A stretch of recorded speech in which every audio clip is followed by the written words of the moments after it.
સુરતમાં ધૂળેટી પર ક્રિકેટ રમતા પહેલા માળની બાલ્કનીમાંથી પટકાયેલો બાળક બ્રેઇન ડેડ થતાં તેના લીવર અને બંને કિડનીના દાનથી ત્રણેયને નવજીવન મળ્યું છે. ટેક્સટાઇલ અને ડાયમંડ સિટી સુરત હવે ઓર્ગન ડોનર સિટી તરીકે ખ્યાતિ પામી રહ્યું છે. ત્યારે સુરતમાંથી વધુ એક અંગદાન કરવામાં આવ્યું છે.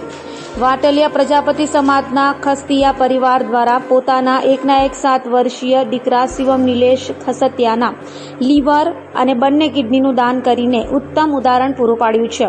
બાળકના અંગોના કારણે ત્રણેયને નવજીવન મળશે. 7 વર્ષનો માસૂમ બાળક ધૂળેટીના દિવસે બાલ્કનીમાંથી પટકાયો હતો.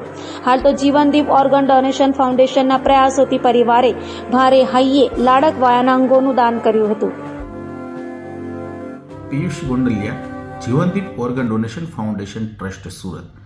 ગતરોજ મારા મિત્ર ડૉક્ટર મેઘજીભાઈ ઘોઘારીનો મારા પર ફોન આવ્યો કે અમારા એક સંબંધીનું 7 વર્ષનું બાળક છે એ નિર્મલ હોસ્પિટલ સુરત ખાતે સારવાર લઈ રહ્યું છે, પરંતુ ત્યાંના ફરજ પરના ડૉક્ટરોએ તેને બ્રેન્ડેડ જાહેર કરેલો છે. અવારનવાર છાપા અને ન્યૂઝમાં અમે સાંભળતા હોઈએ છીએ કે બ્રેન્ડેડ પેશન્ટનું અંગદાન કરતાં અન્ય લોકોને જીવ મળતા હોય છે. તો આપની ટીમ આવી અને અમારા ફેમિલી સગા સંબંધીઓને સમજાવો કે શા માટે અંગદાન કરવું જોઈએ.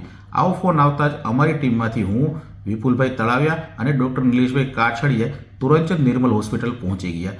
ફરજ પરના ડૉક્ટરો ડૉક્ટર નિર્મલ ચોરડિયા સાહેબ, ડૉક્ટર હિતેશ ચિત્તોડા સાહેબ તથા આઈસીયુના ડૉક્ટરો સાથે મળીને અમે પેશન્ટના રિપોર્ટની ચકાસણી કરવામાં આવી અને ખરેખર અમને લાગ્યું કે પેશન્ટ બ્રેન્ડેડ છે તો આપણે અંગદાન કરવું જોઈએ. તે માટે પેશન્ટના પપ્પા, મમ્મી, મામા અને રિલેટિવને બધાને સમજાવી અને ઓર્ગન ડોનેશન શા માટે કરવું અને શું કામ કરવું જોઈએ એ માટેની વિસ્તૃત માહિતી આપી. અમારી માહિતી આપતા જ એ લોકોએ ઓર્ગન ડોનેશન કરવાની હા પાડવામાં આવી અને એના સંમતિ મળતા જ અમે ગુજરાત સરકારની સોટોમાં રજીસ્ટ્રેશન કરવાની પ્રક્રિયા હાથ ધરવામાં આવી.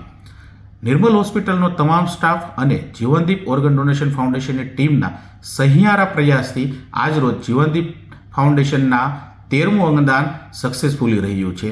વધુમાં સુરતથી અમદાવાદ IKDRC હોસ્પિટલ સુધી ઓર્ગનને લઈ જવા માટે સુરતથી અમદાવાદ માટે ગ્રીન કોરિડોર કરવા માટે ગુજરાત સરકાર પોલીસનો સહયોગ સાંપડ્યો છે.